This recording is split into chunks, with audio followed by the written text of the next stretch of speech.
This is the 415ers podcast, as always brought to you on the Odyssey Sports Podcast Network with 95.7 The Game. Please download, rate, subscribe wherever you get your podcast from. Apple Podcasts, Spotify, Google Play, 415ers. Please download, rate, subscribe. We really appreciate it. 5 stars, of course. That's Marc Grandi. I'm Evan Giddings. Let's move on to the draft, Marc. And I know the 49ers don't pick until number 99. I know they have a lot of late round picks this year, but I thought it'd be kind of fun if we could drop a few, not potential bombshells here, but, I have a couple of hot takes about what the 49ers could do and how they'll be associated with this NFL draft.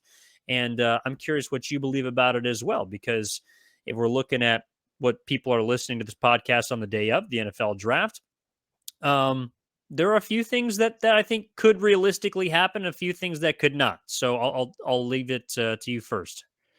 Okay, I guess I'll first of all say this isn't a hot take, but the Niners will not be making a pick on Thursday, today, for those of you listening on the first day of the draft. Not a hot take, but just to get that one out of there. I'm not going to go that hot, is what I'm saying. But I will say I think the San Francisco 49ers are going to trade up in the draft. I think we'll see them make a pick in the second round. I think they will package a couple of third-round picks, throw in a fourth or a fifth, and get into the second round of the NFL draft and take an offensive lineman. I'm not going to go as far to tell you which one, but I do think there's going to be an opportunity in this draft where someone that they potentially have a first-round grade on, Evan, is going to slip and fall. And they're going to see an opportunity, and they're going to pounce. And they're going to go up and get someone that they think is really good on the offensive line in the second round. I think, this is a possibility for them. They've thought through this entirely, but they're just not certain if any one of those guys that they really like are going to fall that much. And then once they see someone do past a certain pick number, Evan, whether it's, pick 45, once it's past that number, they're calling up whoever's next and saying, all right, we got, 2/3 and a fifth or a sixth or whatever it is on the line for you. Give us pick number 46. We'll take this offensive tackle and we'll be happy from there on out. Because again, what the 49ers have in this draft is quantity of picks, not quality. They can ship off 2, 3, hell, even 4 if they really wanted to move up in the draft, and they could still be able to bring in a group of 6, 7, maybe even 8 rookies into the offseason and into next regular season. So I guess my hot take, Evan, is the 49ers, yes, they'll not be making a first-round pick, but they will be making a second-round pick.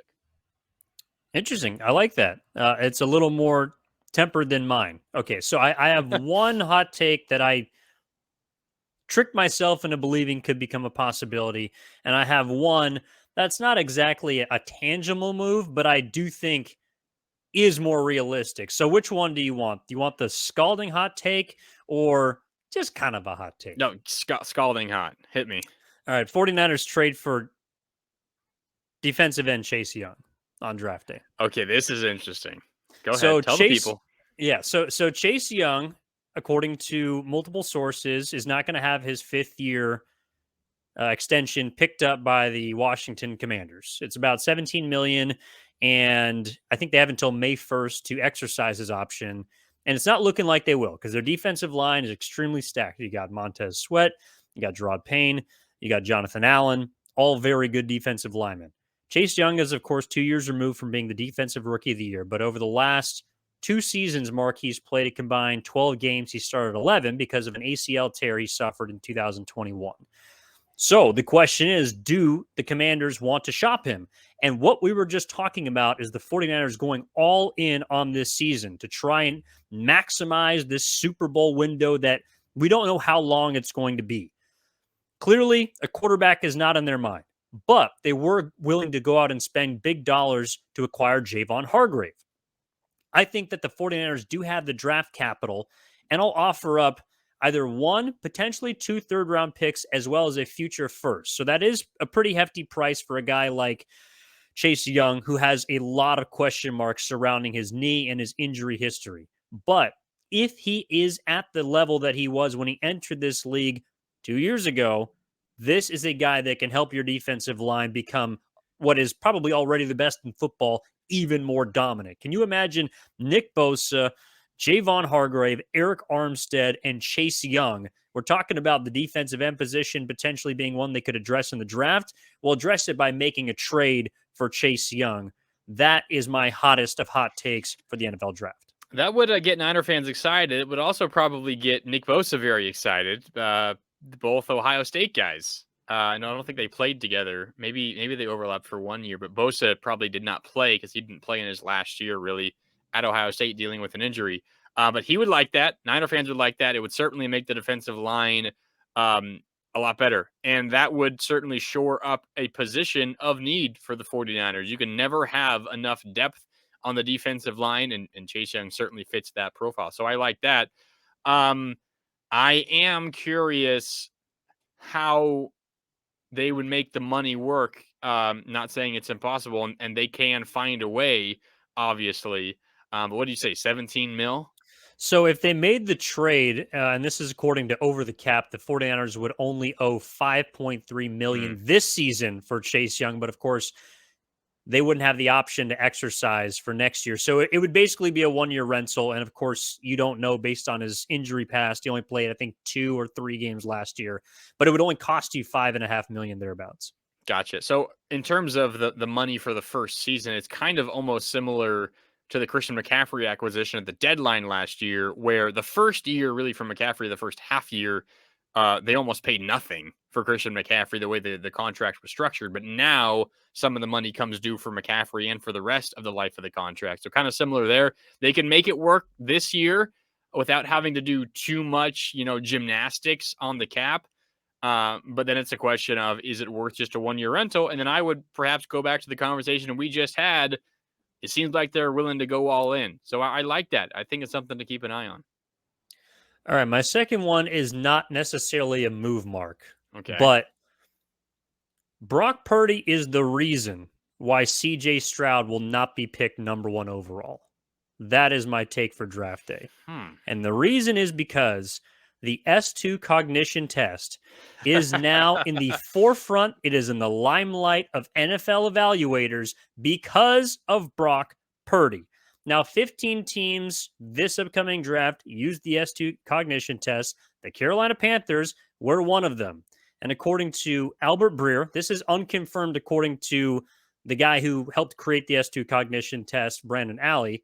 However, according to Albert Breer, Brock Purdy, of course, scored in the mid-90s in his test. Very good first season as Mr. Relevant.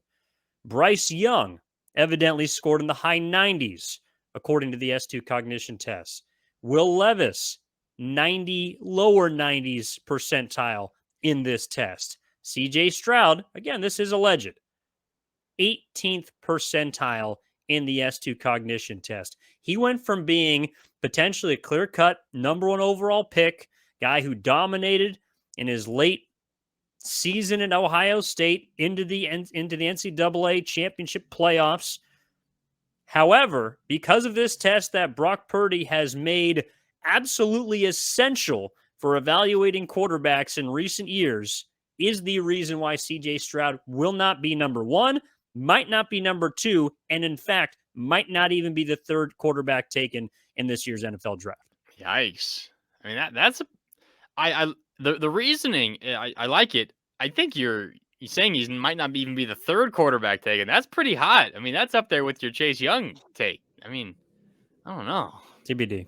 TBD. It's interesting to see how the it's going to be interesting to see how the S2 cognition test kind of works its way into the NFL quarterback conversation, because you're right. It kind of has been put on the map by what Brock Purdy did. It's been around before that. But what Brock Purdy did has kind of brought it to the forefront.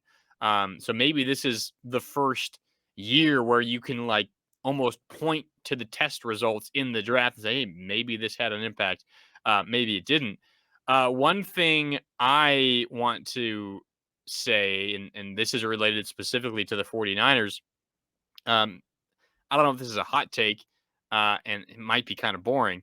But I think the 49ers will select their starting kicker for the entire season in this draft. it will not be Zane Gonzalez. They will draft the rookie, and they will rely on a rookie throughout the entire regular season and into the postseason. Bold strategy, but I think that's what the 49ers will do. They will draft a kicker, and he will he will week 1 be their starter.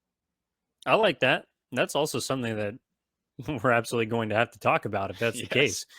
But of course, we'll wait to see through the weekend what the 49ers do, whether they trade up, whether they trade for a player, whether they trade back, whether they utilize all their picks to try and make a move, or who they end up getting in general. We are certainly looking forward to it here on the 415ers podcast. We'll be coming at you next Tuesday for your draft post-reaction episode. As that wraps up this one, as you're listening to it on draft day, we appreciate you tuning in as always. Go download, rate, subscribe to the podcast.